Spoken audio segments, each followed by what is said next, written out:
Hey, welcome back. Hey, welcome back to the table. So I put a note in the last video comments. So what I did was I peeked ahead in the flip book to what happens at the end of the year. And there's a lot of stuff that happens. I'm not going to be able to go through all of them. And there's even more crisis and stuff like that that occurs. But in a nutshell, you're going to add up the values of all these tokens. So low as possible. Both of those are decent. That one is in the middle. And then this is near the bottom. We're going to add the number that's on the top left, which right now is a 2. You add all those up, and then there's things that you subtract points. And if you can't get, I think it's 16 or 19 points, you lose. And you're considered the worst president to ever have been in the office. And I think that just about describes how this feeling has been. So I know I ended the last video very frustrated, but it's largely, there was 2 factors going on. I was recording for 8 hours. I played this game for 8 hours yesterday.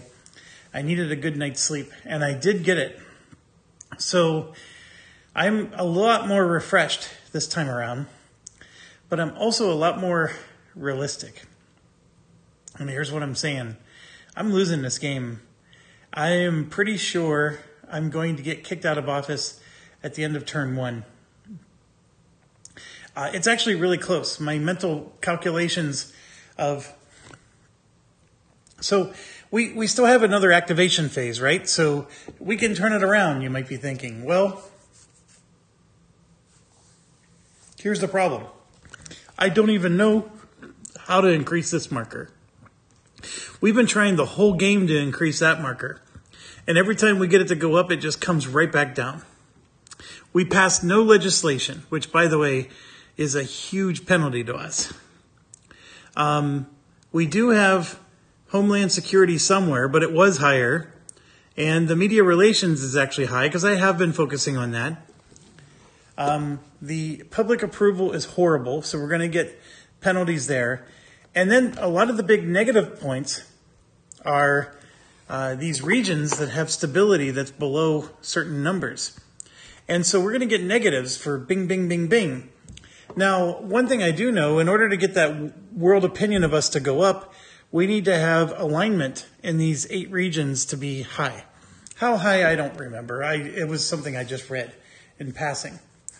And then the other thing that I learned, and this is something I didn't know. And so now that I know this, my focus of the game would be way different. It is our mission to destroy these rogue states. These rogue states are going to penalize us big time. We're going to get so many negative points for every rogue state that's still standing at the end of the year. We're at war with one of them, and we're probably going to destroy them, although they did turn it into a guerrilla, which means that we might be in trouble. But where I'm going with this is I want you to understand is I'm not going to destroy all of these rogue states. And every rogue state out there is going to cause massive penalties for us. So it seems to be actually the top priority in the world is to get rid of these rogue states. So I wasn't aware. And every civil war, every rogue state, they're going to cause all of our relationships, these very close relationships that we've been working so hard to keep, we're going to lose a whole bunch of them. So that's, we are in for, as much as I was thinking, we might be able to pull this off. I got 3 more years. That stuff that happens in between the turns is brutal. All right, so we are on the final phase. I personally don't even want to play it out. I would like to start over.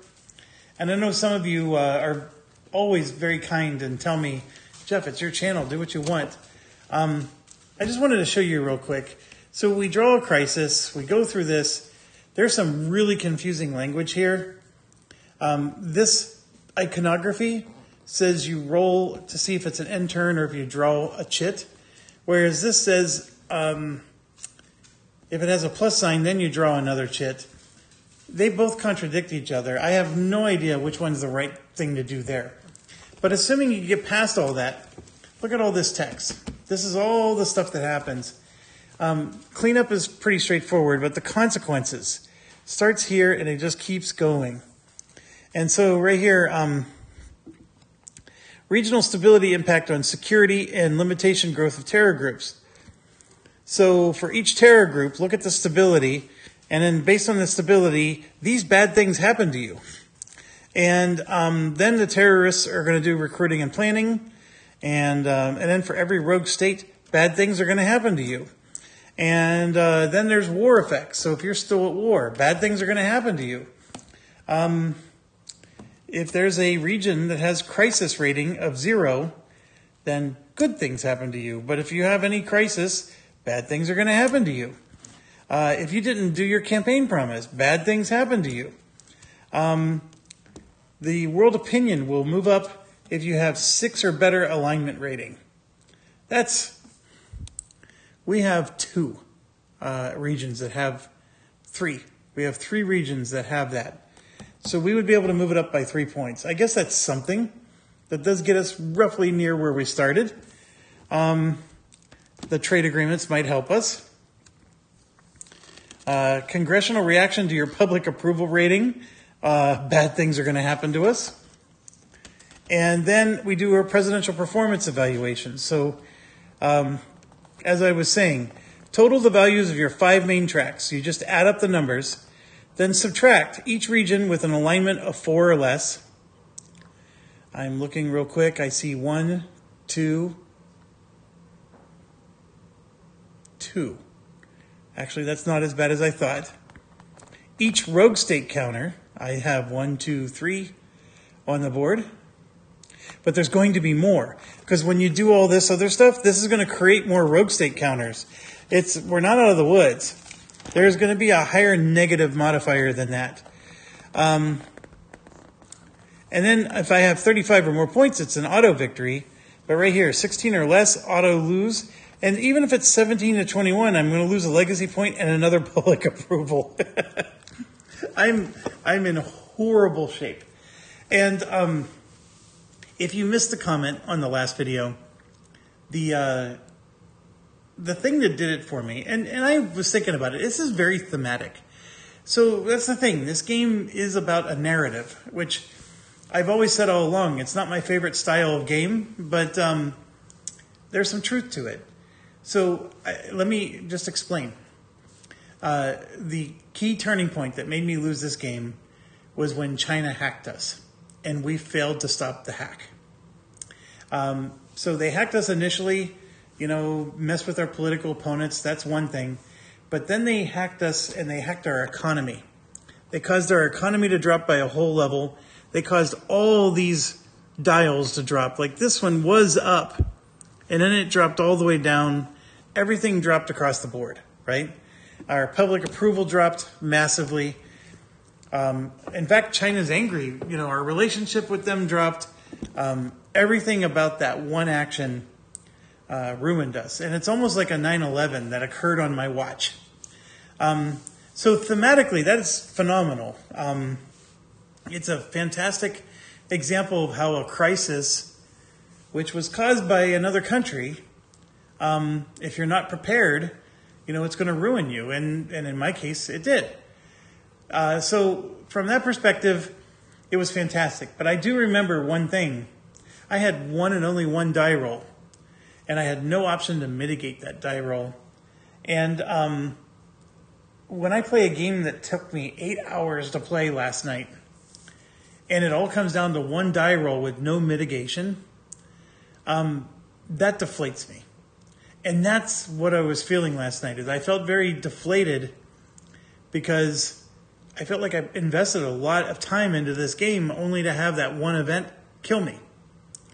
And the thing is I can't argue with the fact that that's real life.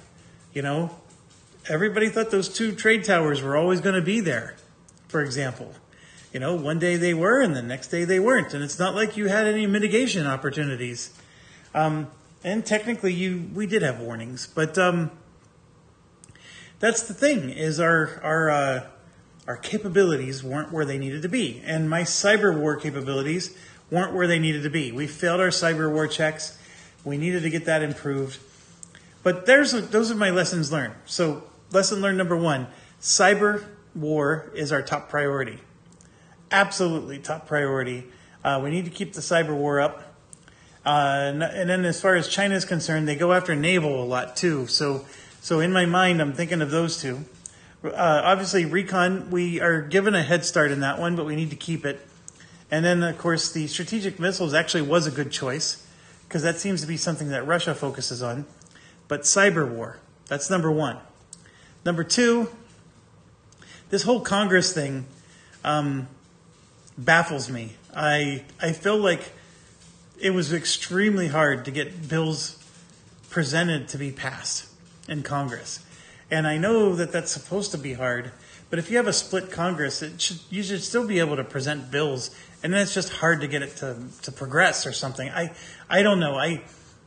I really felt like that one was a big failure on my part. And then the other thing is the rogue states. We got to aggressively go after those rogue states. And the terror groups also cause problems. It's just that those are really hard to remove. There's not much I can do there. And the events, of course, are very swingy. The events caused tension on our cabinet. And so we weren't able to get any of our cabinet activities done. Those cabinet activities, we didn't roll very well for those either. I burned through my action points like somebody warned me I would, and I did. And at the end, I'm sitting here with 0 action points and I have to do a final phase. They're right. I'm hurting myself. But at the same time, I don't know, like this situation would be even worse if I wasn't using it to succeed at the things I did. So anyways, let's play it out. With those priorities in mind, any opportunity to improve cyber warfare, we're going to take it. And we're going to try to aggressively go after rogue states, which means if I get military actions, we're going to declare wars.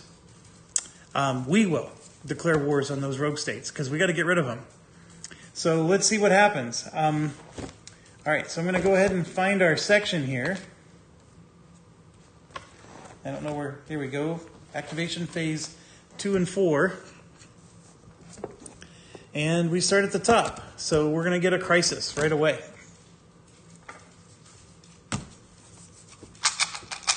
And I'm sorry I got long-winded, but analyzing these games is part of the fun, right? Because I'm very strategy, and that's what I like about these games is the strategy. And that's what separates this from the other narrative games, is there's a lot of strategy to this. Even though I'm still frustrated with some of the mitigation options, because it still becomes a narrative game more than anything else. This is a narrative game that does give me a lot of strategy, and there's things I can focus on, and then maybe I could have focused on better. So I complained when I was extremely tired that this was just an absolutely unwinnable game. And I think there are things I can do differently. So you learn from it. Okay, so here we go. We got draw 2 crisis cards, and then it has a plus. So always a good time to have a plus. I mean, we never have enough crisis going on. Worst president of the United States, and everybody's smelling my weakness. So they're going for the blood. Blood for the blood god.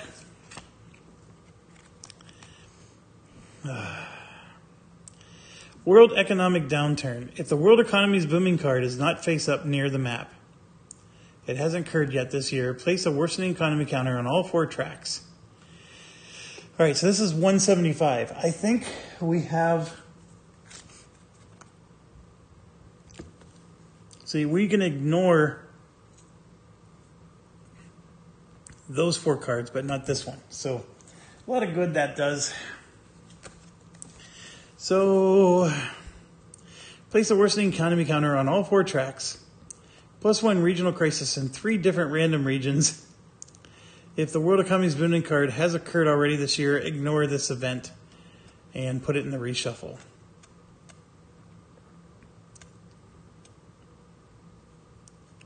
So then I got to leave this face up until the end of the year.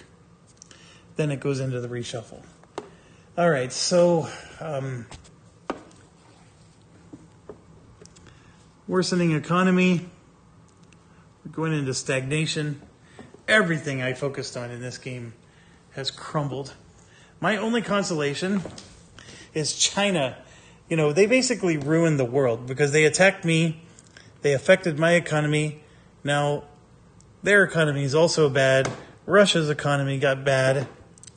This one was improving, so we're going to take that off.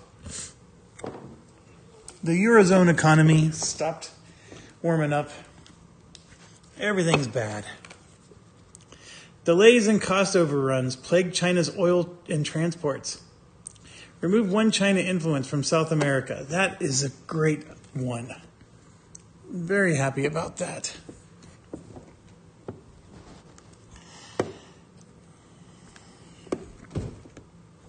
Screw you, China. Place a tensions counter on China and a worsening economy counter, which means that their economy just dropped. So we're going to put another tension on them.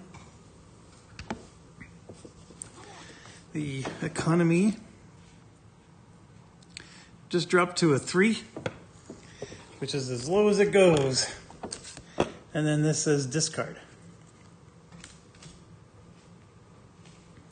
Okay, so we had a plus sign. The next action is draw again.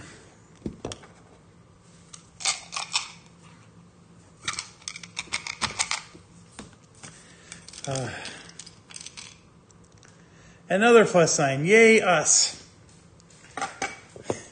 There's another spot. Oh, come on. 2 more crisis cards. I guess we're going to experience a good portion of our deck here. Here we go. 2 more. Thousands die from new outbreak in China. Pandemic feared. It always comes from China. The Black Death, COVID, everything. Roll a d10 to determine severity of the event.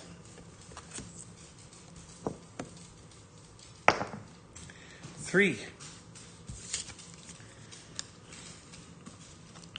1 to 4. The impact is localized to China. Place a worsening counter on China's SOE and a -1 AP on them. You deserve it, China. You earned it. Okay, -1 AP. I don't know. I mean, their economy is as low as it goes. I don't think I can put a worsening on that. So,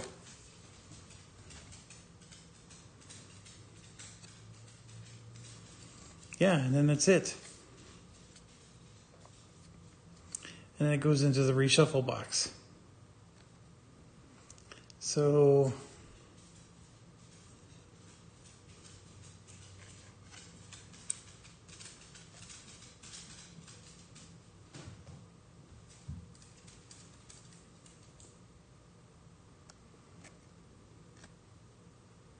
yeah, this one just goes on the reshuffle pile.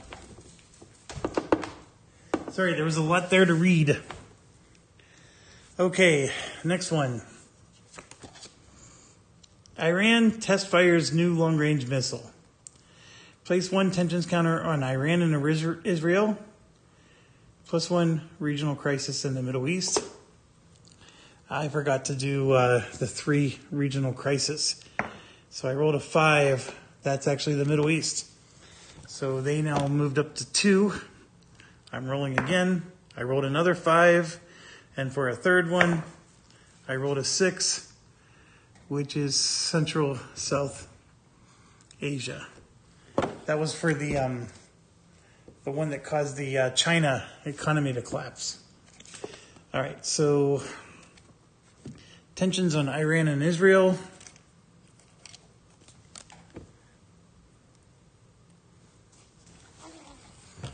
So Iran and Israel.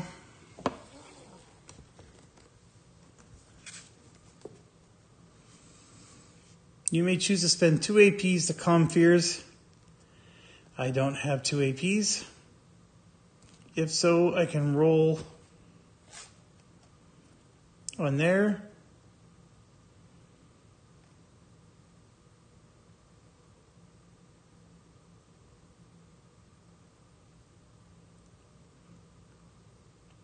So this goes in the discard pile. So I wasn't able to do anything.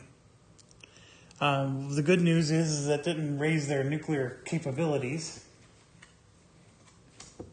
So I like that. All right, so that was another crisis drawn. Now we move, because there's another plus.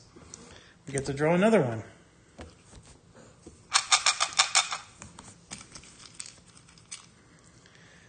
Two more. Because we never have enough. Although I have to confess, these last couple have not been horrible.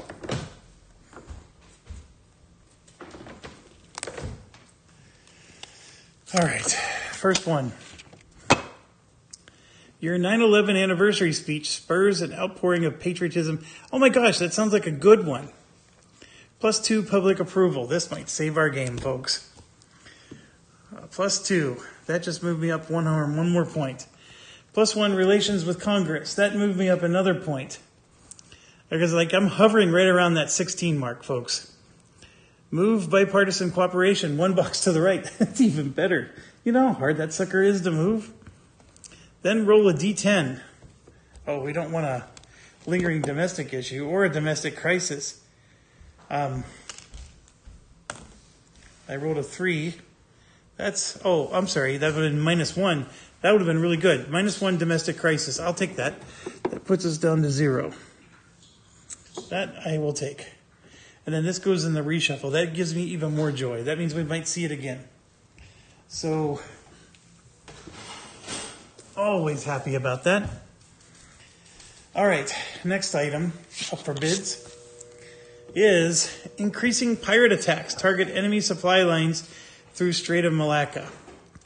So, +1.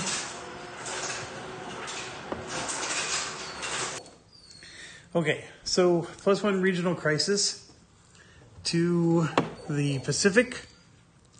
And then it said a level 1 and a level 2 terror group gets added. So there's a level 2, here's a level 1. Now there's a limit to how many terror groups you can have. It's written right here. So it says max 1 civil wars, max 3 terror groups. So I don't get this last terror group. So this last one doesn't go on, but that doesn't mean it doesn't do anything. What happens is this level 1 turns into a level 2. So I'm only allowed to have 3 groups on here, and then they just increase in strength if one gets added on. Okay, so then it says place 1 tension counter on China, Japan, South Korea, Australia, and India. Whew. All right. China gets 1.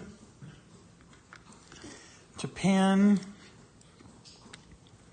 Australia, South Korea, and India, which isn't even anywhere near this.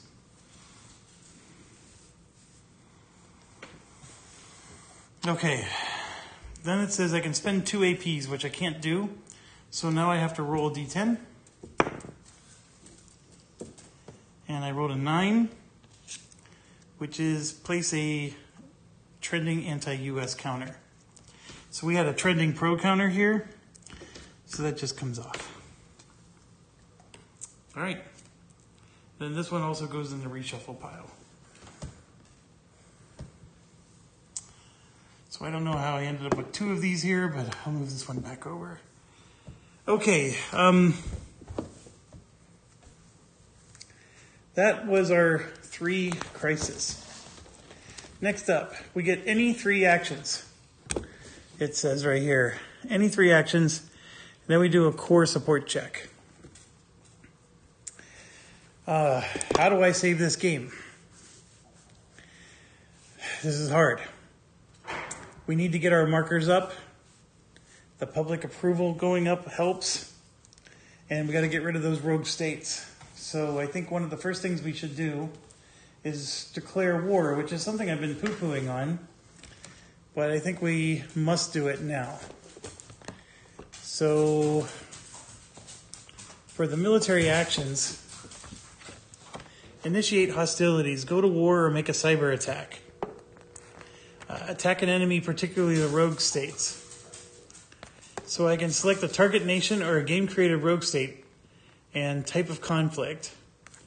If cyber attack, I can perform one attack of the target using chart WM3. So we should check that out.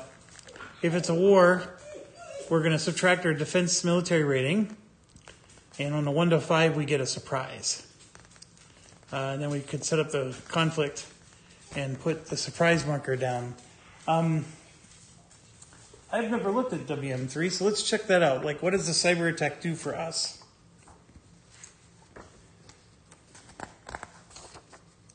Boy, this is a really large chart.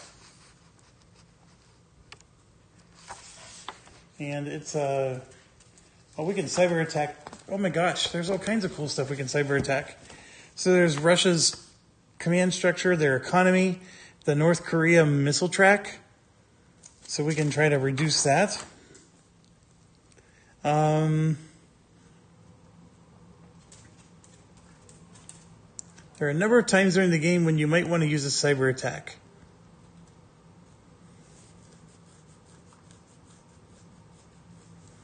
If you've been a victim, you can possibly attack back. When you wish to attack a rogue state. So let's see what the rogue state one looks like. So it would be this. Major success cripples command and control. Decrease the rogue state level by 1. If at war, immediately subtract 2 from their strength. So reducing it by 1 would destroy it. But that's only if you get a 2 or less. How target/Russia, China, world reacts. So then there's a reaction from the world because of our cyber attack. And that's another D10, it looks like. Russia and China could denounce us. So this could backfire, depending on what we roll. We're going to go to war. And we're going to roll a D10, use our Secretary of Defense military rating, which is a 1. And there we got surprise. And then for action 2, we're going to go to war again. So we're going to war with this rogue state that's in the Middle East, and then we're going to go to war with that rogue state also in the Middle East. And this time I have a 6, but it's -1. I have surprise on both of them. So we're going to come over here, set the camera down. I know I got it angled at a weird angle here. So we got 2 rogue states, level 1, that are involved. So I'm going to call that War 4 and War 5. We are doing air-ground for both. Setting up the stalemates. I don't know how I indicate the surprise. I need to figure that out. Then we got to figure out their strength as well, but we'll get that figured out. And who's the defender?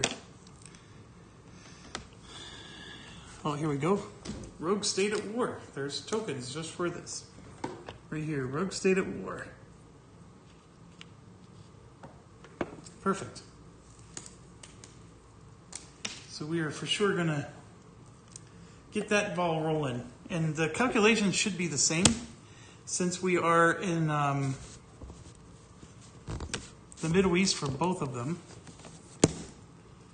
So I got 2 U.S. at wars.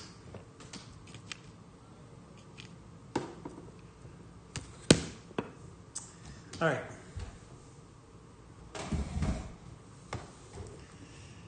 Okay, I'm going to look at my tokens here, see if I have anything to indicate surprise, or I just got to remember I have surprise, because we do the war progression right away.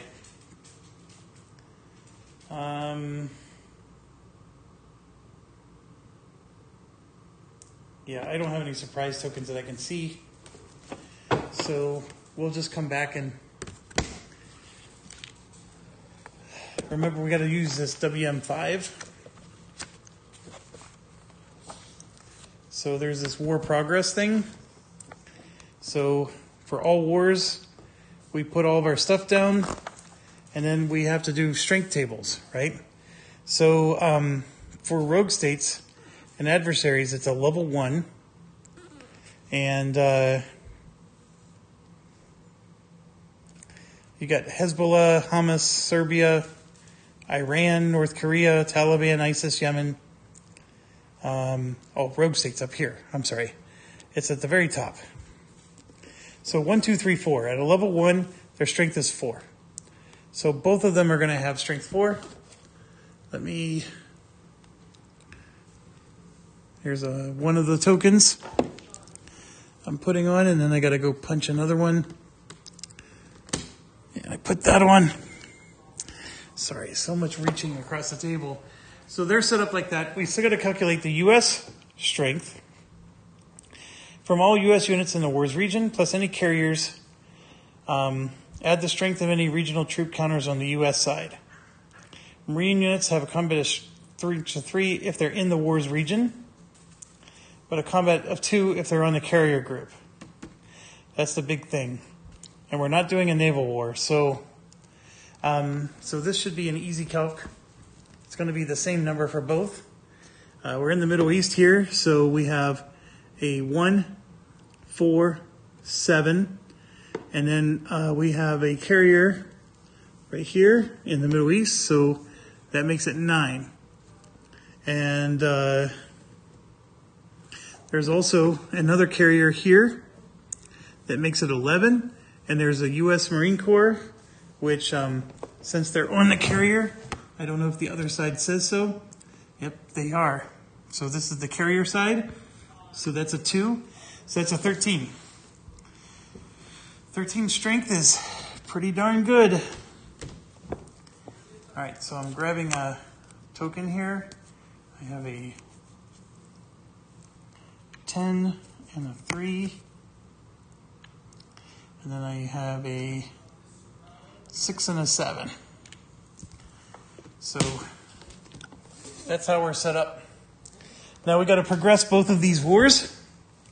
So we determine the odds.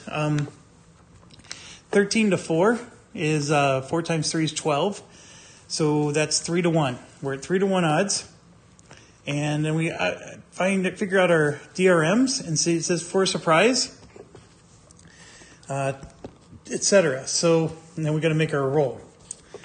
So the actual chart for the roll is where?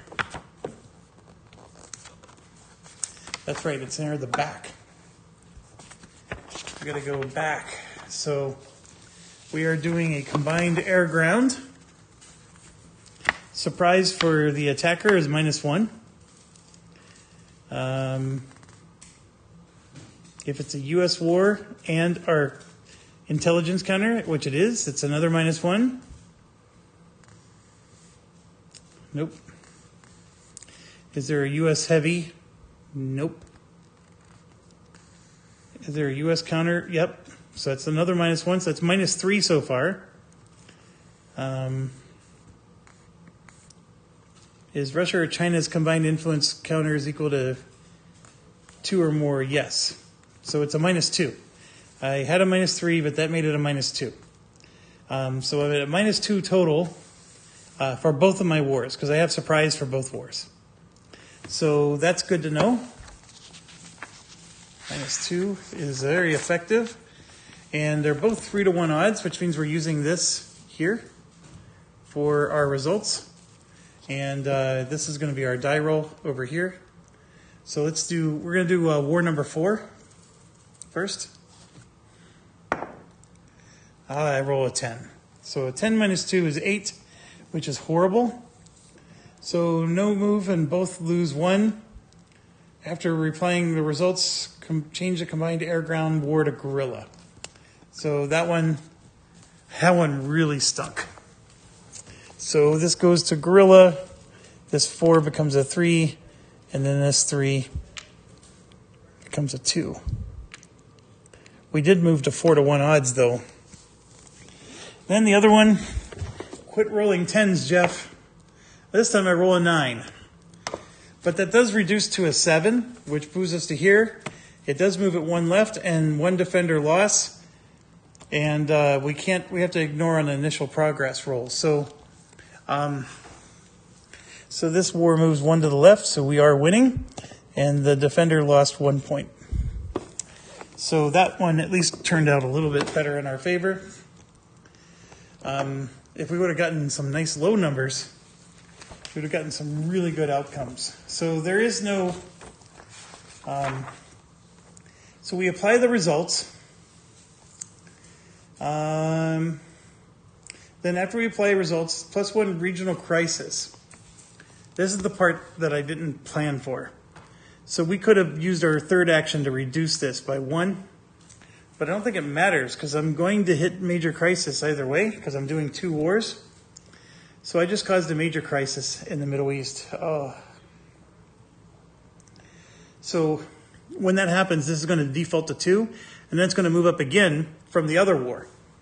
So that happens, and we also put a footprint counter for each war in the region. So 2 footprint counters go in. All right, we got to resolve the crisis here. I'm looking at the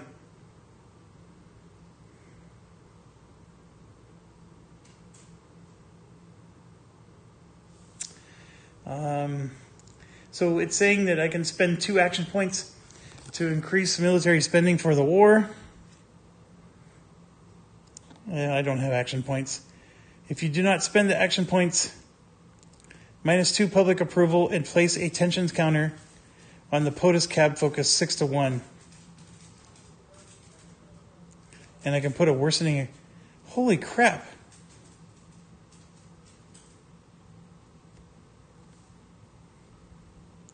This is horrible. I should have done a cyber attack now that I think about it. The effects of the war is I'm causing regional crisis and everything.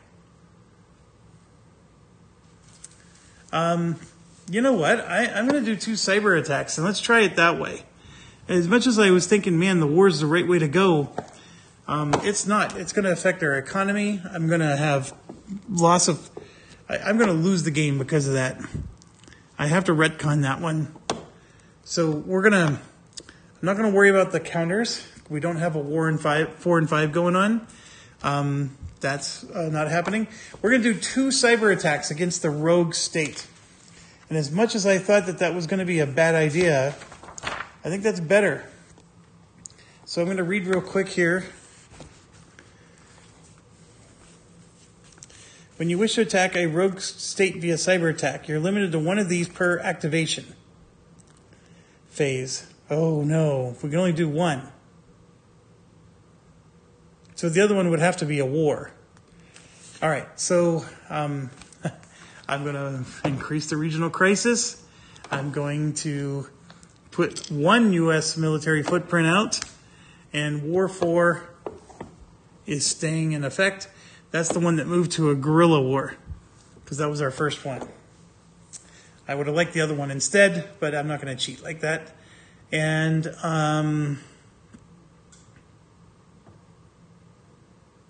that's right. Because the war was continuing, and I didn't have 2 action points, which is some of the advice given to me, -2 public approval, and then a tension in the POTUS focus, and then I have to make a state of economy check, and if I fail, it's a worsening economy. So now I take attention and I put it, there on the 6th item. And then this is economy check that passed. The economy is at 5. I just need to get a 5 or less. So we're going to do 1 rogue state attack.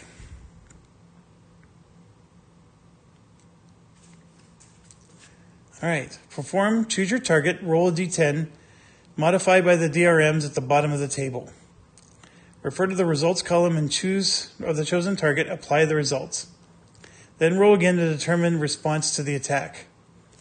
Only DRMs to the second roll would be listed in results from the first roll. Okay, the DRMs are buried at the bottom of this.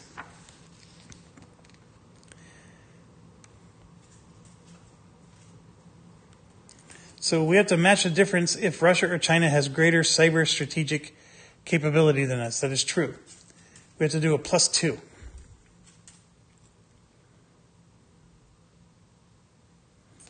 Then it says up to -3 to match the difference if U.S. has greater, which we don't.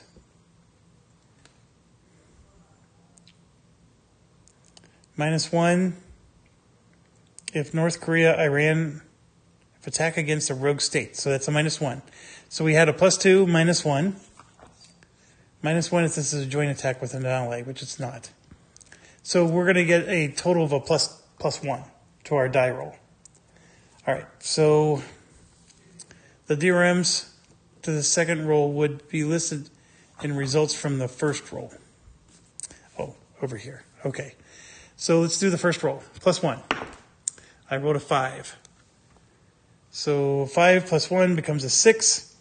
Attack disrupts rogue state funding and recruitment operations. Decrease a terror group in the region by 1 level. So we caused one of the terror groups to go down to 1.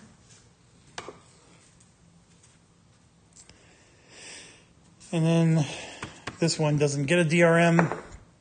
We rolled a 9, which is horrible. Rogue state launches videos that show suffering of non-combatants and blame U.S. for electrical and water supply failures that cause the suffering. Regional propaganda win for the rogue state. Place a trending anti-U.S. counter in the region. And -1 public approval. So we just lost points towards our game here. And we are anti-U.S. All right, that was not, I don't know, the war was necessary. Like I said, it's something I learned we have to do to win this, or to avoid losing this game. And then I have one more action left, and I could use it to increase the APs, but again, we are suffering badly. And we need to improve those markers, because that's what's going to prevent us from losing, or public approval. And so I think I want to move to a presidential one. I'm thinking we want to do the presidential presence. The UN speech to create goodwill is never horrible. I don't think that's exactly what we want to do here, though.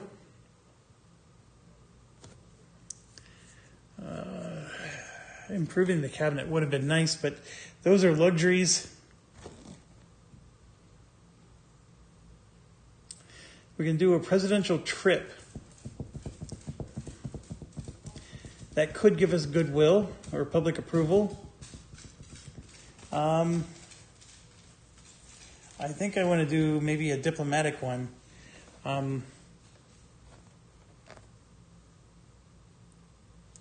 We can try to bring a civil war to an end. These are the ones that backfire on us, though. Sanctions. Make a trade agreement. This requires Congress to approve. Oh, I want to do domestic, not diplomatic. They both begin with a D, and I screw it up all the time. So we could do party fundraising and support to get our party relations to go up. That's a guarantee. The party relations causes the public approval to go up. I don't remember what caused that. It was, in fact, it might even be the next thing. We do a core support check, which, yes, adjust your public approval rating according to your core support number of your party approval track. Move your PA rating up or down a number of boxes equal to your core support towards the 40% box on the PA track. So,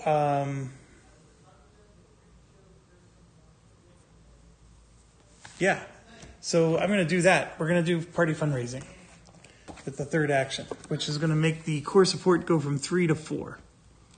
And that might also save the game for us. I know I keep saying it, but we're teetering. And that's exactly what happens next, is we do the core support part. So it's a simple thing. It just says 4. And as long as I'm below 40, I get 4 points of approval. And I must have bumped it. So 1, 2, 3, 4. That was a big thumb war right there. So we got that. Next we go to the Terror Chaos, which this one was not fun. So 1 to 5 or 6 to 10. We rolled a 9 again, which is another chaos. That's what hurt us so much last time. And it's going to hurt us again.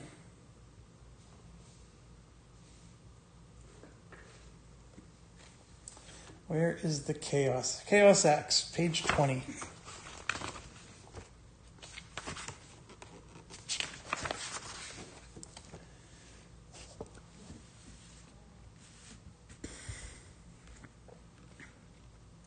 Increase the conflict status track for a random conflict by 1 box.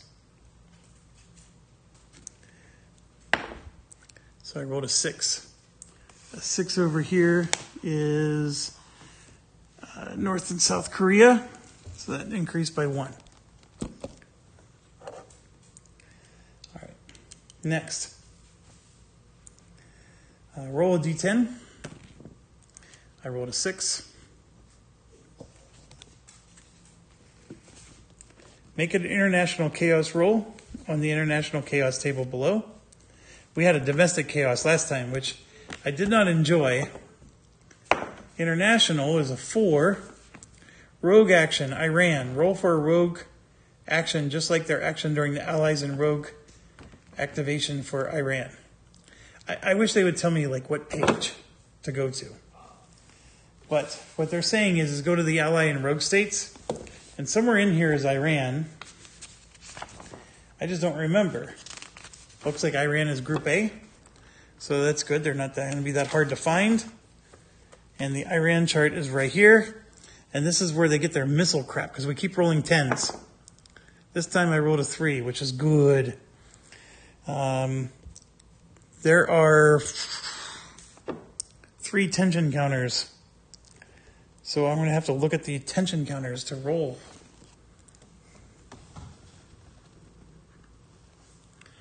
So they have a no effect, +1, and no effect. So they get a 1. That makes it a 4. -2 or +2. So who's at war? Israel and Hezbollah. I think that one, the defending forces won. So I should have taken that one off the board.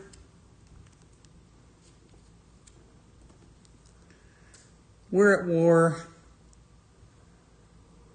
Iran and Israel's at war. +3. So that's a +4 max right here. So we rolled a 3, +4 is 7. It goes to here, reduce the Middle East stability by 1 box. We just had it up. That drops to 3.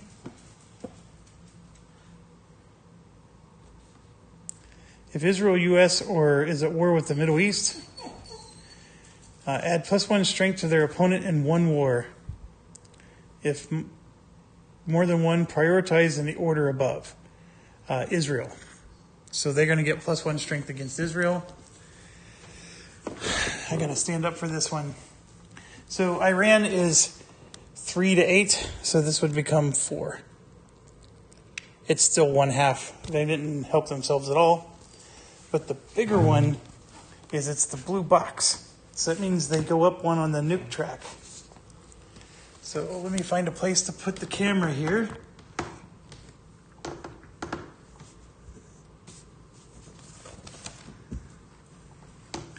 So the nuke track goes up, and so I lose 2 APs, which I don't have, -1 Middle East stability, +2 tensions on Iran and Saudi Arabia, +3 on Israel. So I'm doing 2 on Iran,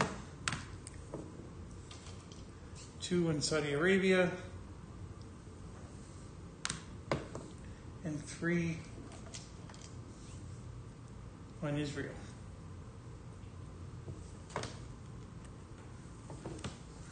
And then at the end, to wrap this up,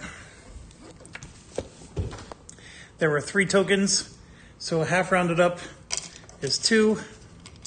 So 2 more tension markers go on Iran. The Middle East is unfixable, absolutely unfixable. All right, we got that done. We have that done. Are we done with the chaos table, though? I don't know. Let's go back and look. This chaos axis, page 20.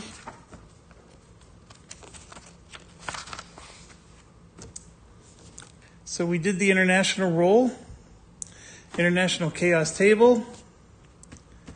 Yeah, we're done.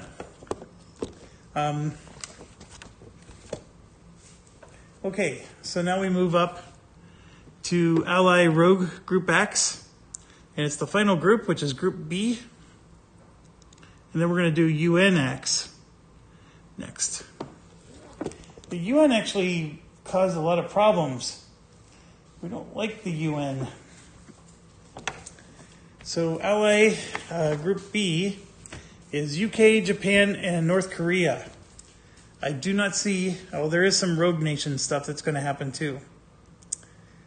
These allies only act in their region. Okay, we're going to activate the UK. There's 2 actions. The UK does not have any tensions on it. So we get to do 2 joint actions, which are here, and they look like their usual suspects. We can put UN humanitarian aid in any region. Decreases the crisis, possibly. We can remove, nope, de-escalate. They don't have a conflict, though they do have a conflict track. They're not involved in a war. They can try to stabilize a region.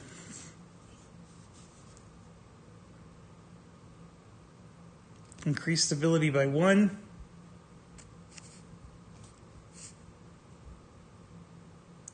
And that's going to be only their region, except for the UK, who can affect Eurozone or Eastern Europe. So Eastern Europe has 2 crisis markers on it. So I think I'm going to try to do the humanitarian aid in Eastern Europe to remove their... we could do intel for terror groups, but there's actually a civil war there too. Let's get rid of the crisis markers in Eastern Europe. So here's the first one. That's a 5. Which worked, and that reduces it down to 1. And then we rolled a 4, which reduces it to 0. And my dog is on my cord. All right. This drops down to 0. I'm happy with it. I don't, it's good. That's what we wanted to do here. And then we get to do our unilateral action roll. So here's my roll. A 10 is, I guess these are not always bad. The DRMs, -1 if there's no tension. There is Russian influence, so they're back to 10. There's no terror groups.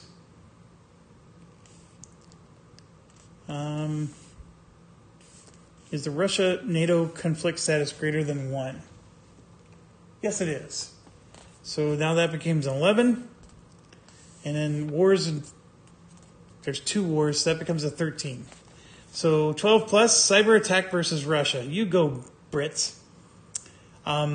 If ally relationship is not very close, ignore. We are very close. We love our beans on toast. Reroll UK's unilateral action. Roll a d10 to determine targeting in Russia. Infrastructure or economy. I think that's economy. Our economy is already quite low. So they're choosing the economy, and then they're telling me to go to WM3. which is the cyber chart thing that we just learned about today. WM3, page 10. And then Russia economy is right here. So they use the same DRMs that we did. So we come back here. They get a +2 because Russia is better than the US.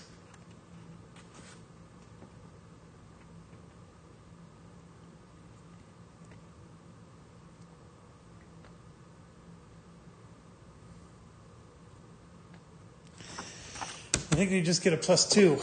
I don't know if they get a plus anything. It's not. This isn't the U.S. doing the. Let me read it one more time.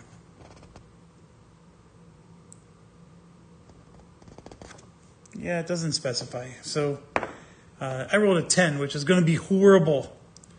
Russia detects, minimizes, and publicizes the attack. +3 to reaction roll. The roll was a 2. So a 2 is this one, but it needs to become a 5, which means this one. +2 tensions on Russia. All right, that wasn't horrible. It didn't do us any good, but it wasn't horrible.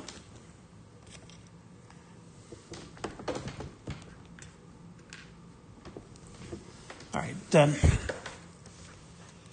Now we move back.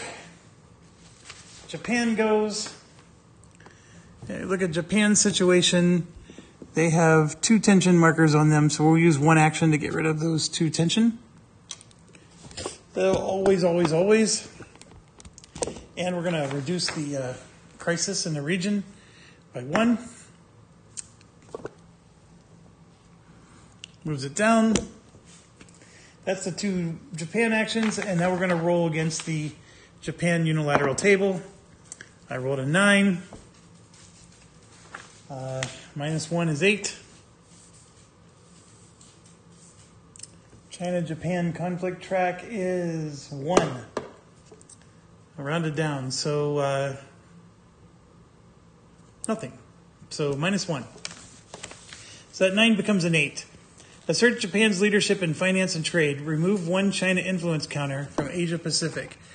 Always a pleasure to do that. So they just dropped to 4. Excellent. See, that's when it's worth it. Like they just, like we reduced crisis levels. Like those are actions we would normally have to do. That's why, I don't know, I'm trying to justify why I like this, but it's not paying off quite as well as I would like. Then we activate North Korea. Flip over any tensions and counters in North Korea and sum their values.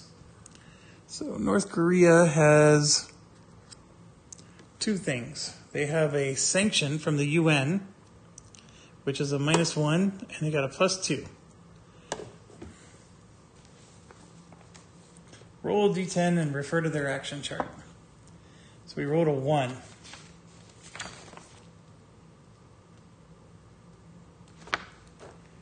All right, so for their roll,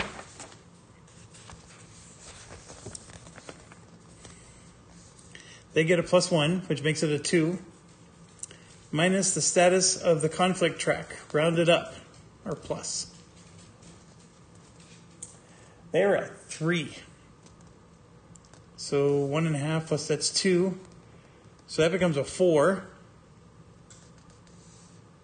And does the relative strength favor DPRK? It does not. So they're at 4. They rolled a 4 or 5, support terror, increase a level 321, terror group in Asia Pacific by 1 level. There's a 2. That's going to become a 3.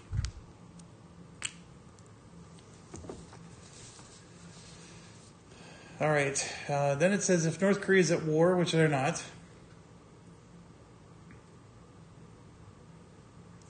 Remove all tension counters, replace with half rounded up. So they're going to get 1 more tension on them.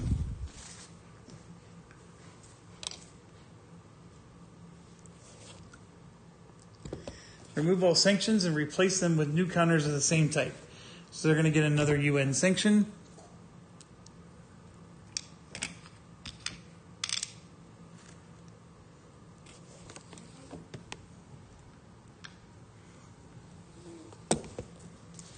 And then final action, check unstable states in the Eurozone and Eastern Europe. There are none. So we're good there. Okay, that wasn't super exciting. I mean, we did get, it's always 2 allies, 1 frenemy, and then rogue states. I do like that system. I really do, even though it doesn't always work out our way. Okay, now we're going to move on to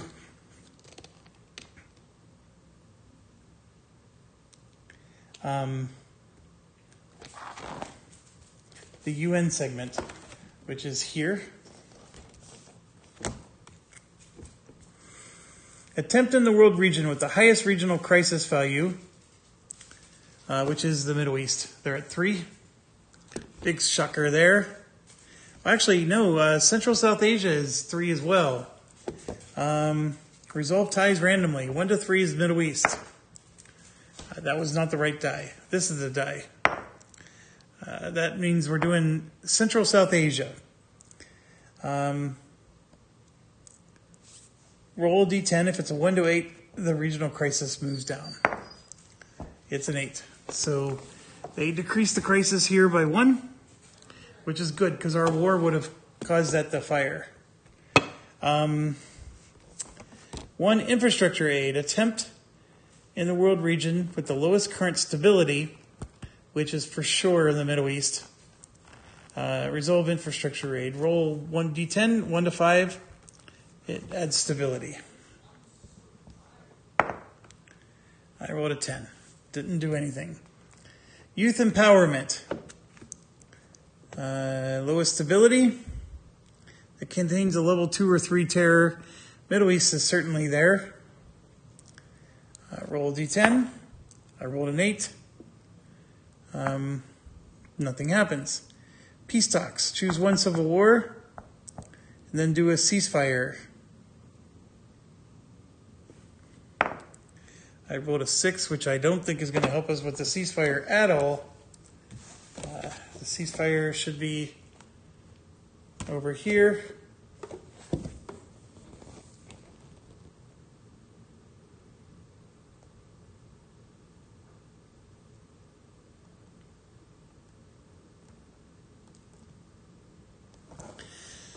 Okay, a 1 to 3 is we're doing the civil war that has a ceasefire. The other one, so we're doing the one that has the ceasefire. So civil war resolution with a ceasefire is this one. So we're going to roll. I rolled a 3. If it's a UN action, it becomes a 2. If there's a UN regional peacekeeper counter under the civil war ceasefire, nope. If regional, this goes back up to a 3. And it becomes a 4 because the Iranian influence counter. So the 4, permanent peace but nation is fragile. Remove the civil war counter and any Iranian influence. Decrease regional crisis by 1 box. Place an unstable state in the region. I'm actually quite happy that they were able to do that. The UN finally paid off here. So the ceasefire civil war goes away. The unstable state takes its place.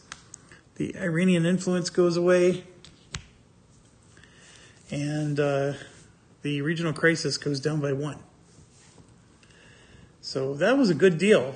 Getting rid of one of those, not bad. Not bad. Okay. Now we come back.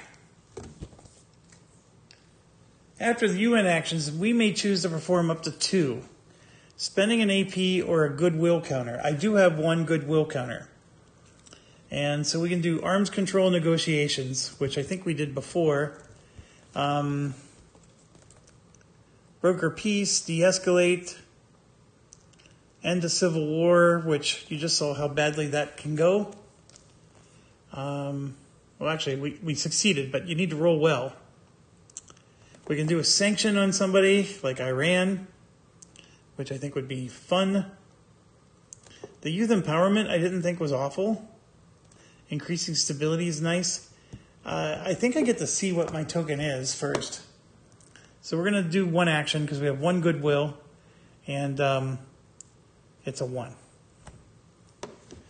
So I think we're going to try to do arms control negotiations against Iran. I rolled a 5. Decrease the Iran missile track. If successful, decrease nation's nuclear missile track by 1 box, reversing any tensions listed. Then roll again to determine.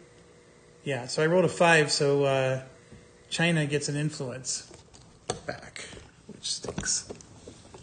In Central South Asia, of all places. All right, so we do reduce it by 1. So then it says, this moves down to 3, so the +1 tensions we remove on Iran, Israel, and Saudi Arabia. So we get to remove 1 tension marker from all 3.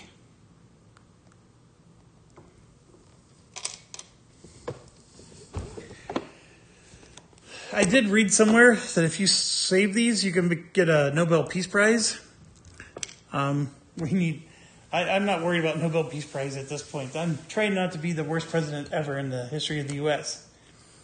Okay, so that's done. Then we go to 3 domestic actions, which that might be very handy because domestic, we can try to improve things with our public and with Congress. So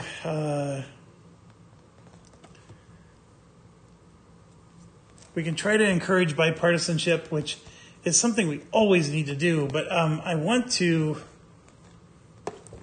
let's try to improve relations with Congress. Now, I can choose to get 2 action points, right? I can forego 2 of my actions to get 2 action points and then use them to do this action. I don't know how much that's worth it. I mean, I'm going to get a -1 DRM. A -1 is helpful because if I could ever get to a 1, that would be amazing. I do have respected by Congress. I do have a -1 already. But my RWC is at 3, so I'm going to get a +2. So no matter what, I'm not going to get the bottom track unless I spend an action point. That's my issue. So I have a 1, 2, 3, and I get a +1 to my roll. This is not good. Overall, I'm getting a +1 to my roll. A 4 or a 5, I guess, just is no change. It's just a waste of an action. I'm going to go ahead and do it. Let's see. Here's the first one. I roll an 8, which is horrible. -1 to the RWC track. We made it worse. So I'm going to go again. I rolled a 4 this time, which is nothing. And then the next one, there it is. I got a 1, but that becomes a 2. But it does give me +1. I am right back where I started. I did absolutely nothing. It's like going to the casino and thinking you're going to win money. You lose some, and then you're so grateful you walked away with the $200 that you started with.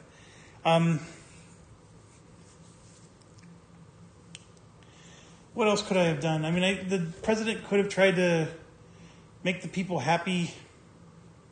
This is the part where I get a little frustrated with the game. I really do. Like, that's an impossible series of rolls. Like, once you get that marker down low like that, it's really hard to get it out of there. And even if I spent an AP, it would not have changed anything. This one actually would have given me a friend in Congress if I would have spent.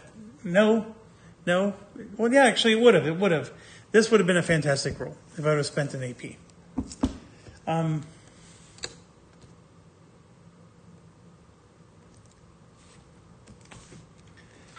Moving on. We did our 3 domestic actions.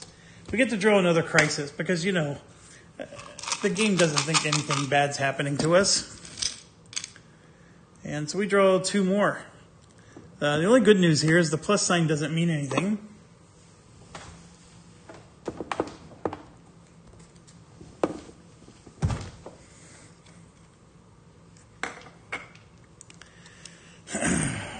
Let's do the first one. Presidential election scandal. I don't need this. I really don't.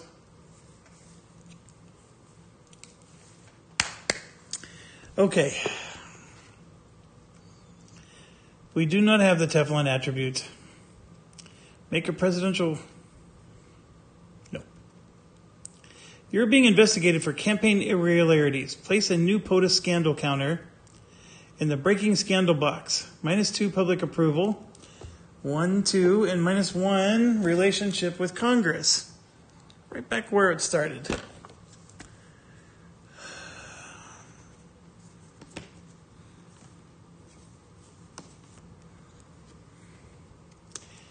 This game moves it's one step forward, 12 steps back in this game.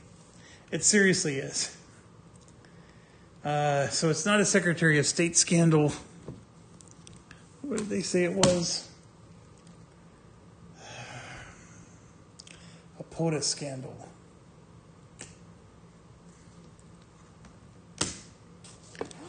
So it is a breaking scandal.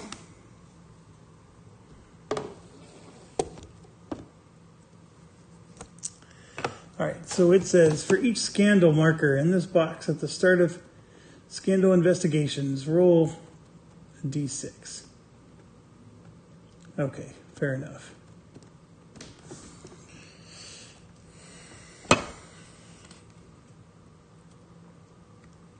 Then it goes into the 2 box, cascading.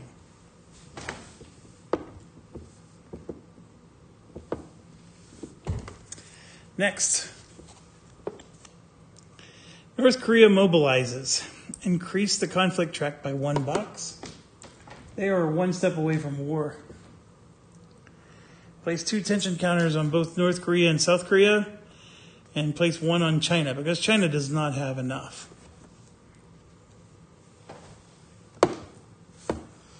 All right.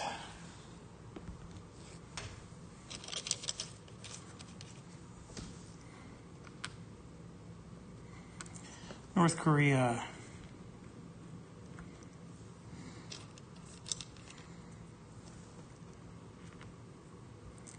South Korea. And China gets another one. Whew.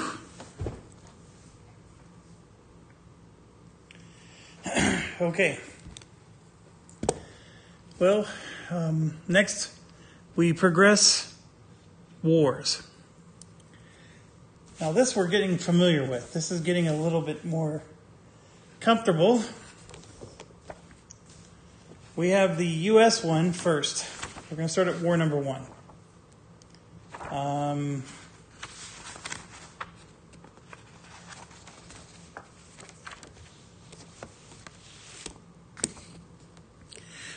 Okay, so our strength is 2, 4, 6, plus the strength here. 2, 5, 6, 7, 8. So we're at 14 to 4. So we're at 3 to 1. And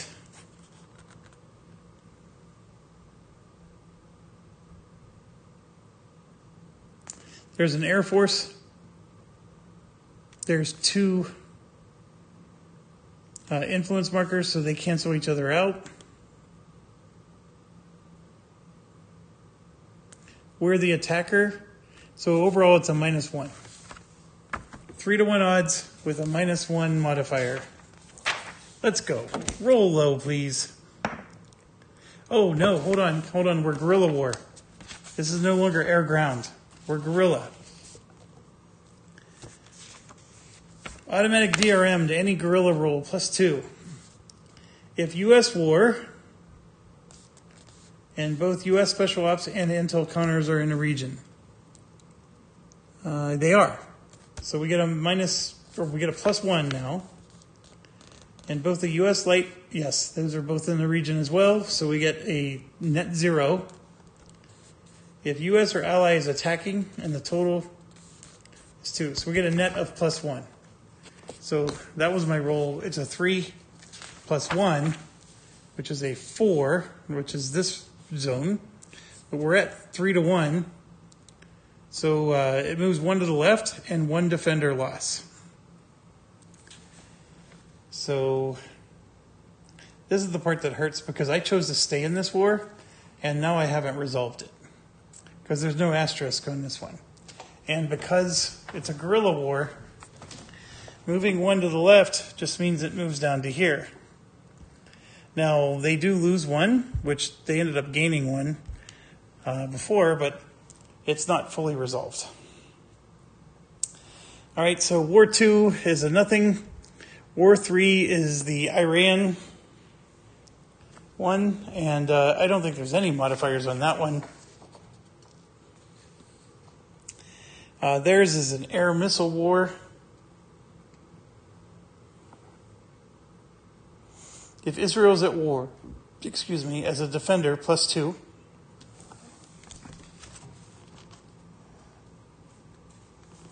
Yeah, so they get a +2 to their roll, and they're in the most horrible column. So let's see how they do. I rolled a 6. They got a +2, which makes it an 8. It's an air war, which is the light blue. So it's going to move 1 to the right and 1 attacker loss. So they lose that 1 point that they gained, which didn't do any good anyways. Moving it 1 to the right just puts it to here, so it's not over yet. And this is the part where I forgot a few things. The military footprint comes out. This moves up. This moves up. Military. I'm not in the military on that one. But the next one we are. So military footprint's going to come out. And we are going to cause the crisis to happen. Because there's 2 nations at war in that region. Yeah, we're losing this. So here we go. I rolled a 7. We are at 13 to 3. So that's 4 to 1 odds. And I believe we have an Air Force negated by China. We're the attacker. And we have an FN counter. So we get a -2. So that 7 becomes a 5, which doesn't help us any. But we are 4 to 1, so it moves 1 to the left. And then 2 defender loss, and then there's a star, which means we have to make peace and end the war. Both sides are spent. So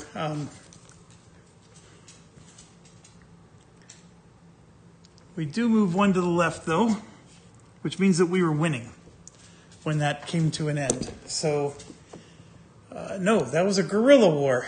Let's go back. +2, +1.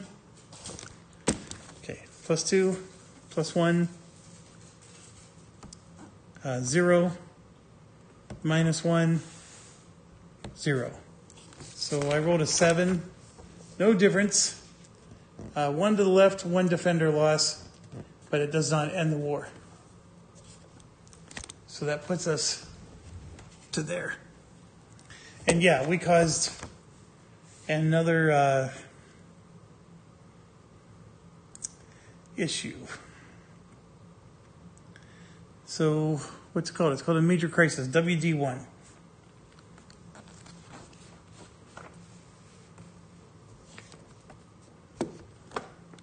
So the regional stability is horrible. So it's getting a +2. There's 2 very close allies in the region, so that brings it to 0. +1, because there's a civil war. And +2 makes it +3. And then +1, because there is a rogue state in the region. There's 2 of it, +4 is the most it can do. So +4 to this die roll. I rolled a 10. I am not helping my situation here. Decrease regional stability and increase regional crisis by 1 box. So this goes back to a 3. Stability is as low as it can go. Put a trending anti-US.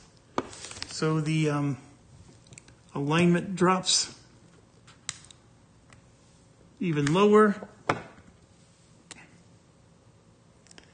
Draw and resolve a new tarot card from the tarot deck. I'm tired. I don't want to do this anymore. Let's just end this.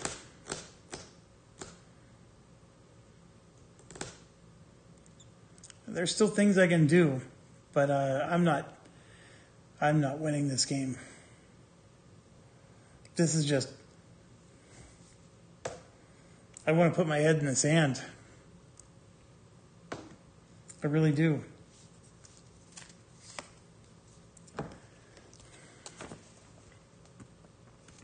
Northern Ireland, because I didn't go visit them. Place a level 2 group in a regional crisis in the Eurozone. 2 tension counters on the UK. They must use an intel attempt as one of their joint actions. And then there's a must use intel counter that we can put on the UK. All right, I will take care of that a little bit later. I'm just exhausted. I'm losing my wind. So here's the deal. I do get to do 4 diplomatic or military actions, so I could try to clean up the Middle East a little bit. Or any region. I don't think I'm going to make that much of a dent, to be honest. I'll just be able to remove some regional crises and bring them down. I do get to do the state of economy thing, which currently we're at 1 U.S. economic assistance. So that means we get to help somebody in the world, and that could improve stability, blah, blah, blah, blah, blah, blah, blah. We are going to draw 1, possibly 2 crisis chits. We're going to roll for end of turn and then possibly draw a 3rd. Then at the end of the turn, like I said, we're going to... there's a lot of things that happen before we do our check. Those crisis cards are going to destroy us.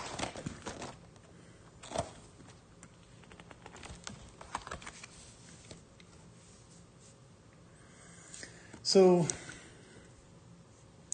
for each of the 8 regions, look at the stability. If the stability is 7 or 8, we get to decrease the lowest level terror group in the region by 1. And this is stability, 7 or 8. I don't think there's a single region in the world that has a stability of 7 or 8. Actually, nope, none of them. Not a single one. So then we drop to 6, and then places a new terror group on the board.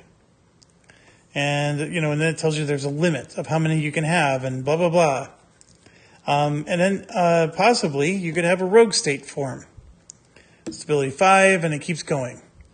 So then it says if 2 terror groups need to be added, blah, blah, blah. Then there's terrorist recruiting, where new terror groups come out. Rogue states do recruiting. And so they can possibly grow to a rogue state 2 or 3 or 4. And then we do war effects for each war, which the U.S. economy has committed units. Place a worsening economy counter, unless the current war status is U.S. winning, which in our case it is. For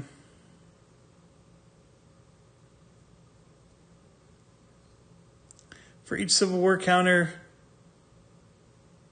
on the board, increase that region's regional crisis by 1. And resolving major crisis before moving on to step 5.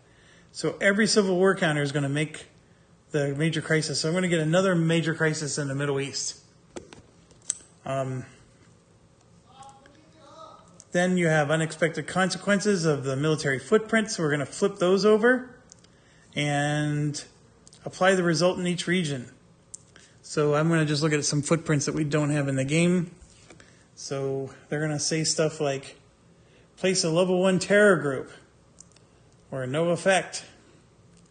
So those things are going to happen. And then EU economic stability.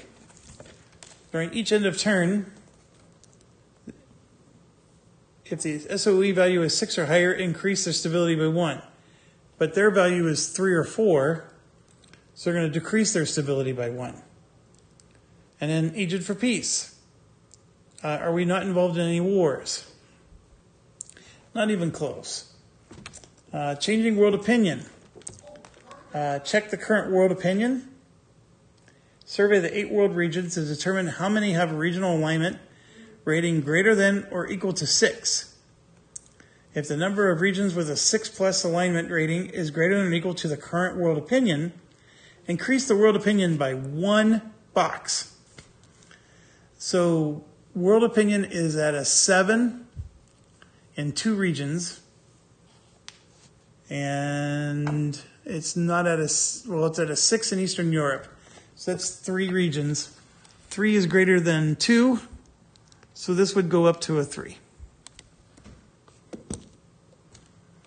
Then we do effects of trade agreements, which this could help us. We don't have campaign promises, so we didn't pass that legislation, so -2 public appeal, -1 party relations, and this is going to drop, and so forth. Then we get to the doomsday. So like I said, this is a 3, 5, 6 is 11, and 6 is 17. State of the economy also gets added. So 17 and 5 is 22. Nope. Because, oh no, we were winning our wars, so the economy would not have dropped. So 22 is where we're at. Then subtract 1 from the total for each region with an alignment of 4 or less. So Middle East is -1. Actually, we got a little lucky there. So Middle East. So 22 becomes 21. Each rogue state counter, any level on the board, 20, 19, 18. That brought us down to 18. And that's assuming we didn't get new ones because those shenanigans that I just skipped. That's where I'm nervous. So we're at 18. And I would lose a legacy point and a public approval. I am 2 points above 16 or less, which is an auto loss. I did skip some steps. I didn't do some diplomatic or military actions, which could have possibly helped us. I'm pretty convinced those crisis cards were not going to help us. And then the terror groups were going to grow. That there was growing, and then there was rogue actions growing. The rogue states, if they went to level 2, that would have counted as 2 negative points instead of 1. So all those things count against us. I'm calling it, is what I'm trying to say. I'm not going to continue this game. If I do continue, I want to start a new one. I don't want to go to year 2 with this misery. And like I said, what I would do differently is cyber war for sure. The military action to put capabilities on, I think, was an excellent thing to do. The problem is you only get to do the check at the beginning of the game. And so if we go back to the beginning here, strategic capabilities is here. So we get to do action for each member after we do the strategic capability. So by doing that military action, like I was suggesting, that doesn't help us until we get all the way back to year 2. Because we never come back and do strategic capabilities again this whole time. So there's a lot to learn. Like, some actions are extremely mandatory, but that one we could have waited until the very end and did a military action here to boost that. But it's still an action worth doing. Let's just put it that way. If we are going to do wars, we needed to get into them earlier instead of as late as we did. And then also the wars have massive impact on regional crisis. I got to be mindful of that as well. The cyber attacks might be the way to go because you can do one every activation segment. So we could have done 4 of them and then just dealt with the tension markers that Russia and China get. Anyways, I don't hate the game. In fact, I'm glad I own this. Was it narrative? It absolutely was. This is a very narrative game. I feel like a horrible president. In fact, I truly feel like a horrible president right now. And now I know why I went into a field of study that puts me nowhere near the political landscape. I don't even survive politics in my own workplace. My career, I'd be probably 4 grade levels higher than I am right now if I knew how to navigate the political landscape of my company better than I do. I can afford a board game, I guess. So I do have some mild level of success in my life. I do a YouTube channel so I can do tax deductions on all my purchases. So maybe that's part of it. Maybe that's the only reason why I can afford them. Anyways, as always, thank you for watching. Stay awesome.